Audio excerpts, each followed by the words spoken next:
성부와 성자와 성령의 이름으로 말씀드립니다. 우리 옆 사람들하고 이렇게 인사합시다. 당신이 최고이십니다. 시작. 예, 예.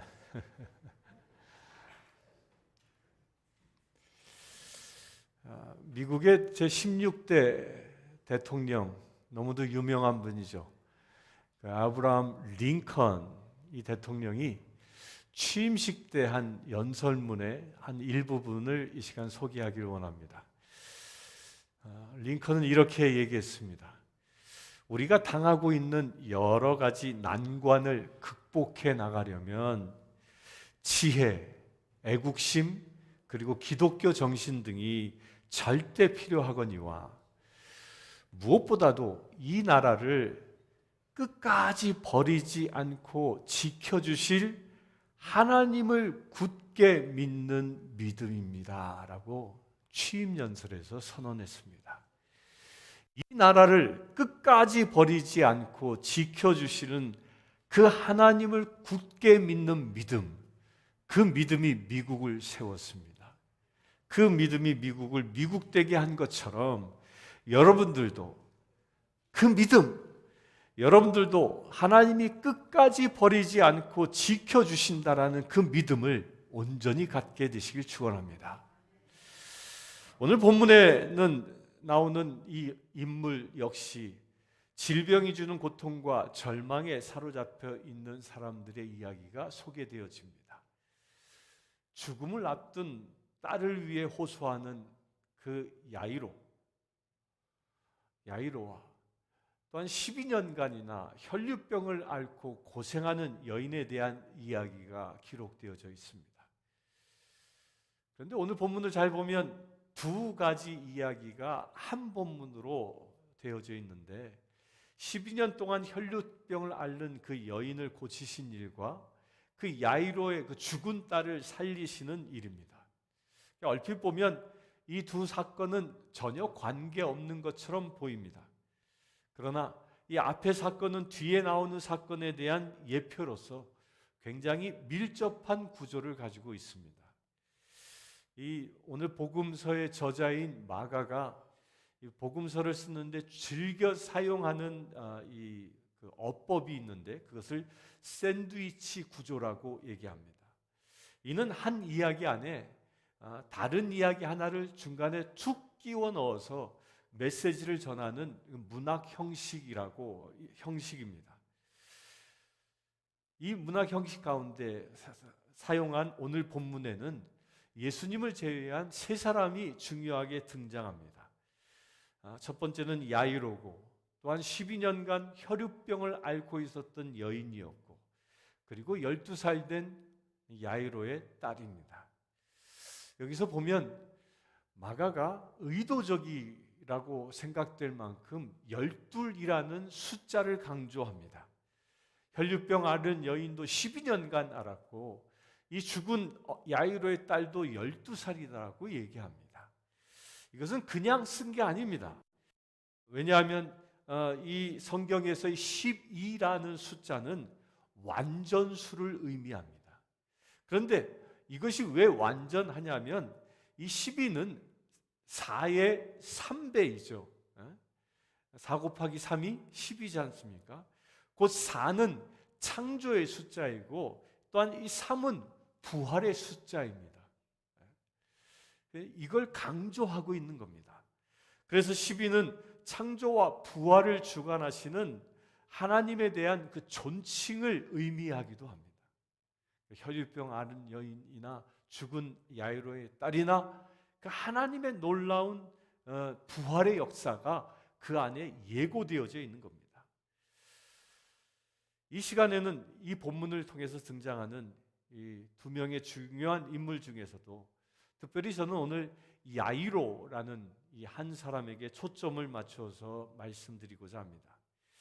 야이로가 보여준 그 마음을 통해 모범을 보이신 예수님의 마음을 깨달을 수 있기를 원합니다.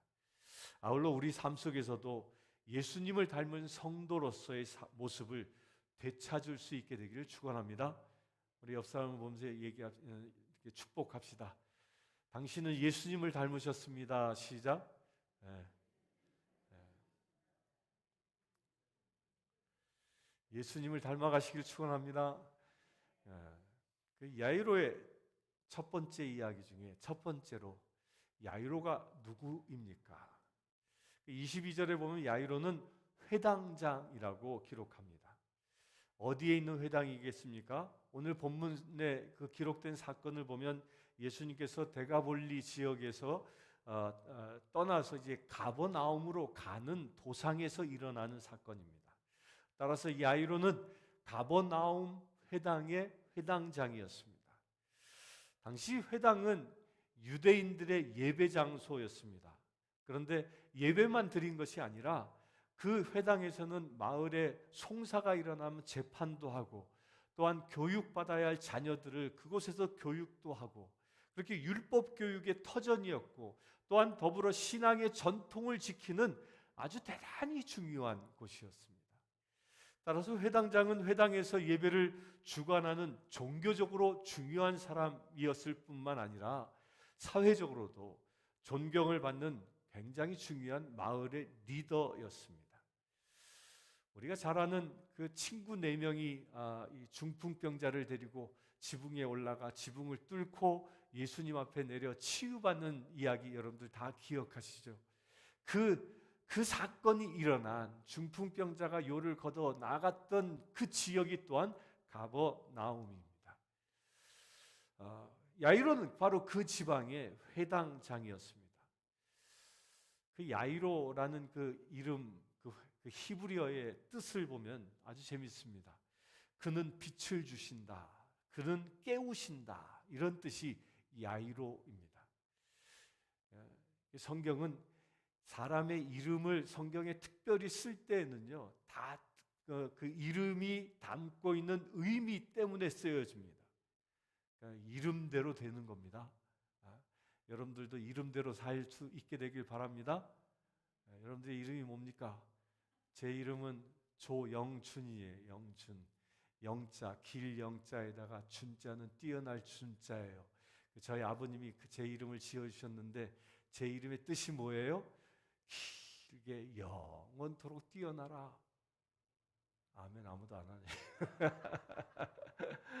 이름대로 되어질 줄 믿습니다. 성경에는 등장인물의 이름을 통해서 그 사람의 정체성을 나타내는 경우가 굉장히 많습니다. 오늘 본문에서도 야이로라는 그 이름을 통해서 그가 어떠한 사람인지 그의 정체성을 우리가 가늠할 수 있는 겁니다. 야이로는 자신의 이름대로 예수님이 빛 되심을 깨달았고 그것을 드러냅니다. 병마의 어둠을 물리칠 수 있는 분은 오직 빛 대신 예수님뿐이라는 그 사실을 깨달은 사람입니다. 또한 둘째로 야이로는 아주 낮은 곳에 내려올 줄 아는 그 겸손함을 가진 사람입니다. 우리 성도들은 일반적으로 그 겸손이라는 그 덕목에 대하여 굉장히 익숙해 있지 않습니까? 그런데 그 겸손을 몸소 실천한다는 것은 이게 결코 쉽지 않습니다. 특히 자존심이 강한 사람일수록 겸손해지기 어렵습니다. 야이로는 당시에 그 가버나움의 최고의 지도자였습니다. 예루살렘에는 성전이 있고 지방에는 다 회당이 있었는데 그 회당은 성전의 기능과 더불어 앞서 말씀드린 대로 교육기관이었고 그 모든 마을의 대소사가 일어나는 곳입니다. 따라서 회당장은 백성의 그 마을의 종교 지도자였을 뿐만 아니라 교육가이기도 했고 재판이 일어나면 재판관이기도 했던 그 지방의 가장 큰 원로였고 어른이었습니다. 특히 회당장은 장로 중에서도 유대교 교리에 아주 철저하고 율법에 정통한 사람이 회당장으로 선임됩니다. 그래서 대개 예수님 시대 때는요, 바리새인이나 서기관 중에서 출중한 사람이 회당장으로 임명되었습니다. 바로 야이로가 이런 사람이었다는 겁니다. 보통 평범한 사람이 아니었다는 겁니다. 그러니 야이로가 주님 앞에 나왔다는 것은 굉장히 힘들고 어려운 결단이었을 겁니다. 특별히 이 복음서가 기록되어져 있던 그 시점은 예수님에 대한 여론이 유대인들에게 좋지 않게 퍼지던 그런 시기였습니다. 주님이 안식일 날 회당에서 한쪽 손이 병든 사람을 치유한 사건 때문에 유대인들로부터 미움을 사고 유대인들이 예수님을 해치기 위하여 모의하던 그런 시기였습니다. 그러니까 많은 무리들이 예수님을 따랐지만 정통 유대인들 가운데는 예수님을 핍박하려고 하던 그런 시기에 이 이야기가 기록되어져 있는 그런 분위기에서 야이로는 아주 공개적으로 주님 앞에 나왔습니다. 큰 무리와 더불어 가버나움으로 오고 있는 그때에 그 길에 예수님을 향하여 나온 것이죠. 그리고 그 주님 발 앞에 엎드려 간곡하게 간구합니다. 여러분들, 유대인 지도자 가운데 예수님을 찾아온 사람 중에 하나가 나타나엘이라는 사람이 있죠. 그 사람은 어떻게 합니까? 한밤중에 찾아오지 않습니까? 그런데 이 야이로는 대낮에, 그것도 사람들이 많은 가운데 나타납니다. 그 예수님 앞에 나옵니다. 그리고 서서 부탁한 것도 아니고 그 예수님의 발에 엎드려서 간곡하게 부탁합니다. 당시 사회 지배층들이 이처럼 백성들이 다 지켜보는 앞에서 그 머리를 조아린다. 굉장한 파격적인 행동입니다.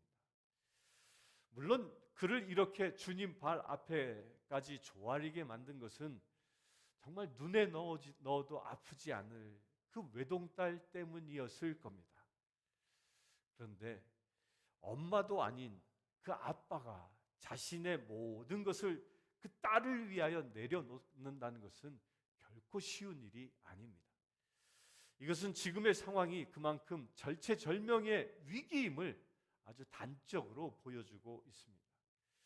그러나 주님 발 앞에 엎드리는 행위를 취하기까지는 이게 한순간 일어나는 게 아니라는 겁니다. 야이로가 평소 그 겸손의 덕목을 지닌 사람이었다는 겁니다. 따라서 이 겸손이라는 그의 마음이 없었더라면 이렇게 행동할 수 없었을 겁니다. 높은 자가 가장 낮은 자리에 내려올 수 있는 마음, 그 마음이 누구의 마음이겠습니까? 그것이 바로 예수님이 먼저 보여주신 예수님의 마음입니다. 회당장은 바로 이 예수님의 마음을 닮은 사람입니다. 우리 옆 사람 보고 이렇게 인사합시다. 당신의 마음은 예수님을 닮았습니다. 시작. 예수를 닮은 사람은 겸손해집니다. 낮은 자리에 임합니다.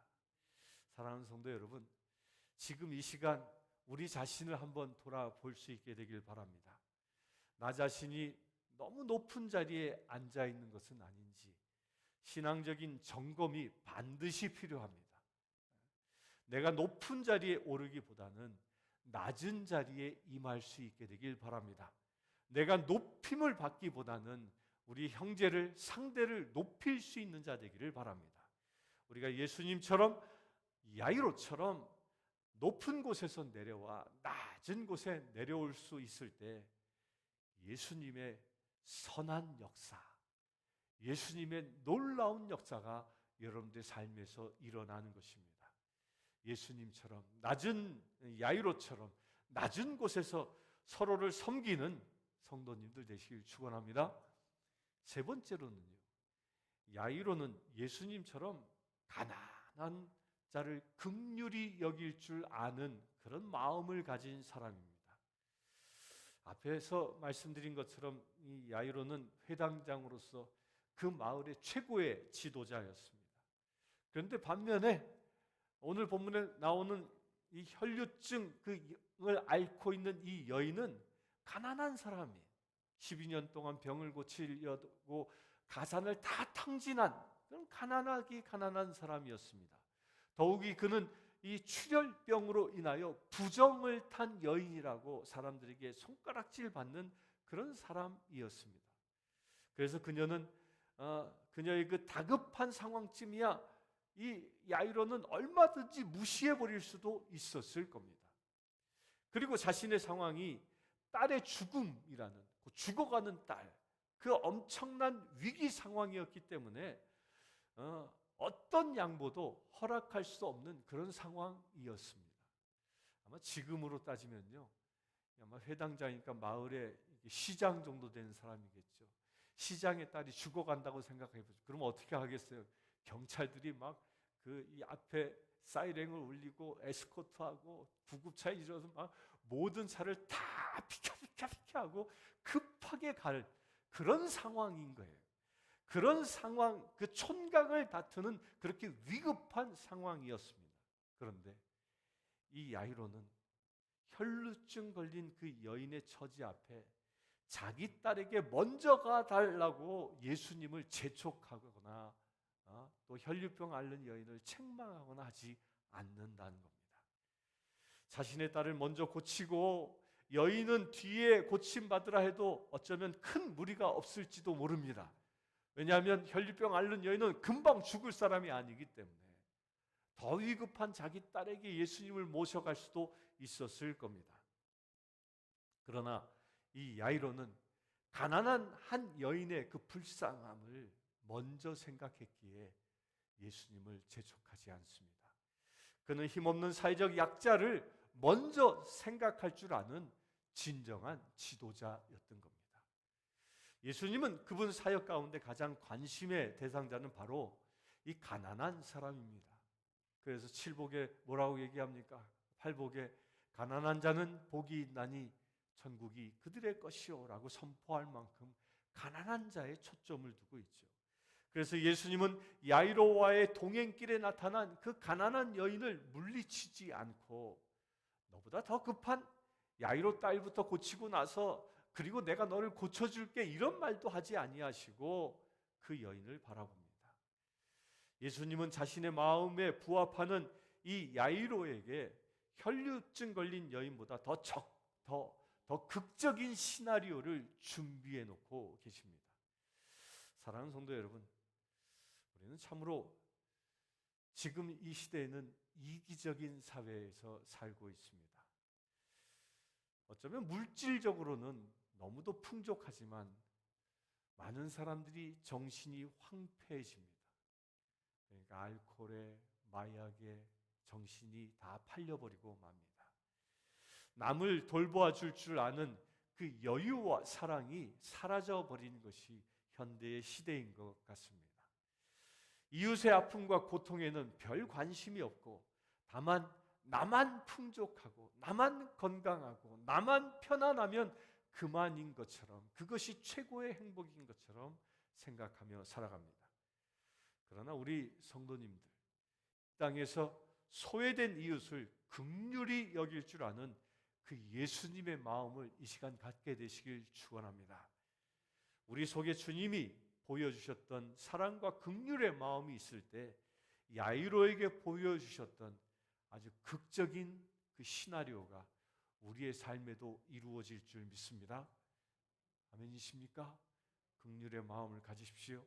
네 번째로 야이로는 믿음으로 순종할 줄 아는 그런 굳은 심지가 있었던 사람입니다. 그가 예수님을 모시고 가고 있을 때 갑자기 이 혈류병 앓는 여인이 나타나는 바람에 시간이 상당히 지체되었습니다. 이미 주변에는 무리들로 가득 차 있었기 때문에 빨리 갈 수 있는 처지도 아닌데다가 설상가상 다른 병자들까지 나타나 도와달라고 아우성치고 있는 상황입니다. 오늘 말씀에 보면 무리들이 막 예수님을 만지려고 막 아우성쳤다고 얘기하지요. 아마 저였더라면 그 자리에서 발을 동동동동 부르지 않았을까. 내 딸이 죽어가는데. 그렇게 동동 부리고 있었을 만도 한데 그런 상황에서 결국은 주님이 혈류병을 앓고 있던 그 여인을 붙잡고 그를 치유하였습니다. 그렇게 지체하는 동안에 엄청난 소식이 들려옵니다. 하늘이 무너지는 소식, 딸이 죽었다라는 소식이 들려옵니다. 엄청난 이런 절망 가운데 놓이게 된 야이로에게 주님은 얘기하십니다. 두려워하지 말고 믿기만 하라. 믿으십니까? 우리 옆 사람에게 인사합시다. 두려워하지 말고 믿기만 합시다. 시작. 믿기만 하라. 사랑하는 성도 여러분, 딸이 이미 죽은 상황에서 주님의 말씀을 귀담아 듣고 믿는다는 것 결코 쉬운 일이 아닙니다. 여러분들이라면 어떻겠습니까? 여러분들의 딸이 죽었습니다. 그런데 예수님이 믿기만 하라라고 말씀하신다면 여러분들의 마음은 어떻겠냐는 겁니다. 결코 그것을 받아들이기 쉽지 않습니다. 모든 것이 끝났다고 생각하는 순간에 주님은 야이로에게 강한 믿음을 요구하고 계시는 겁니다. 왜냐하면 인간의 힘이 전혀 미칠 수 없는 그때 진정 하나님의 능력의 진가가 발휘되기 때문입니다. 내가 할 수 없을 때 하나님이 일하시는 겁니다. 혈류병 걸린 여인 역시도 마찬가지였습니다. 그녀가 예수님의 옷을 만졌기 때문에 병이 나은 게 아니라 그날 예수님 주변에 수많은 무리들이 예수님 주변에 있었고 예수님의 옷을 만지려고 했습니다. 그런데 병이 나은 그녀, 병이 나은 사람은 단 한 사람, 혈류병을 앓았던 여인이었습니다. 왜요? 그녀의 믿음 때문이었습니다. 이게 혈류병 앓는 여인과 야이로의 믿음이 동시에 겹치고 있는 겁니다. 그녀의 병을 낫게 만든 것은 주님의 옷자락이라도 만지면 나을 것이라는 그녀의 믿음입니다. 그래서 야이로도 23절의 말씀처럼 간곡히 구하여 이르되 내 어린 딸이 죽게 되었사오니 그 위에 손을 얹으사 그로 구원받아 살게 하소서라고 말합니다. 처음부터 야이로는 주님이 딸에게 오셔서 손만 얹으셔도 나을 것이라는 그런 믿음이 있었습니다. 그런데 오늘날을 사는 우리들의 모습은 어떻습니까? 얼마나 여러분들은 주님을 신뢰하고 계십니까? 안타깝게도 많은 사람들은 주님을 향한 믿음의 인내가 얼마나 부족한지 모릅니다. 작은 시련이 와도 흔들려 버리고 주님을 원망한 적이 얼마나 많은지 모릅니다. 그러나 우리가 가장 절망적인 순간이 주님이 본격적으로 일할 때임을 깨달으시길 축원합니다. 여러분들 지금 난관이 앞에 있습니까? 넘지 못할 산이 앞에 있습니까? 주님이 일하실 때임을 믿으시길 축원합니다. 야이로가 집에 도착했을 때 딸의 죽음으로 그 집안은 통곡 소리와 소란하게 떠드는 소리로 가득 차 있었습니다. 그런데 예수님은 사람들은 다 죽었다고 얘기하는데 예수님은 뭐라고 얘기하십니까? 딸이 죽은 것이 아니라 잔다라고 말씀합니다. 많은 사람들이 비웃었으나 이 잔다라고 선포했을 때 야이로는 비웃지 않았습니다. 아마도 보통 사람 같았으면 예수님을 원망했을 겁니다. 그런데 야이로는 대단한 믿음의 소유자였습니다. 그는 주변에서 떠들어대는 그 사람들의 말보다 예수님의 말씀을 더 믿고 의지한 것입니다. 많은 사람들이 당신 딸은 죽었어 라고 얘기해도 예수님이 잔다라는 그 말씀, 예수님은 딸을 보지도 않았음에도 불구하고 잔다라고 선언하는 그 말씀을 신뢰한 것입니다. 여러분들도 그와 같은 믿음을 갖게 되길 바랍니다. 세상 사람들의 그 소문, 그 헛된 말들에 현혹되지 마시고 주님의 말씀에 붙잡히시길 축원합니다. 말씀을 붙잡을 때 승리할 수 있기 때문입니다. 예수님께서도 십자가에 돌아가시기 전에 주변 사람들은 내가 하나님의 아들이거든 저 십자가에서 내려와 봐라, 보여달라라고 떠들어댔습니다. 주님은 그 위기 상황을 벗어날 수 있는 만한 능력을 충분히 갖고 있는 분이었으나 하나님의 말씀에 순종하기 위하여 사람들의 말에 조금도 흔들리지 않았습니다. 묵묵히 굳은 심지로서 하나님의 뜻에 순종하셨습니다. 야이로는 이러한 주님의 마음과 성품을 굉장히 많이 담고 있음을 우리가 발견합니다. 우리는 때때로 하나님의 뜻보다는 주변 사람들의 소리에 귀를 기울이고 마음이 흔들릴 때가 너무 많습니다.